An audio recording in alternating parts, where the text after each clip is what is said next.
ને જાલી અને આમ જ્યાં ઊંચો પછાડી અને મારવા જાય પણ ત્યાં તો માં બોલ્યો,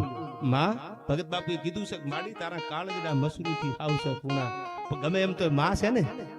મોઢે માં નીકળી ગયો અને તેથી કીધું કે મરતા માં કીધી ને એટલે બાકર જીવતો નહીં જવા દો, હું આજ હરદારના પાદરમાં નેહડામાંથી તને મારવા આવી છું, આજ તું રાક્ષસ બની અને કોઈની બેન દીકરી જો બજારમાં નીકળતી હોય અને તારા નજરમાં ફેર પડતો હોય તો તને સહારવા આવીશું, પણ માં કીધી છે ને એટલે હું થયો પીર તરીકે થાપીશ,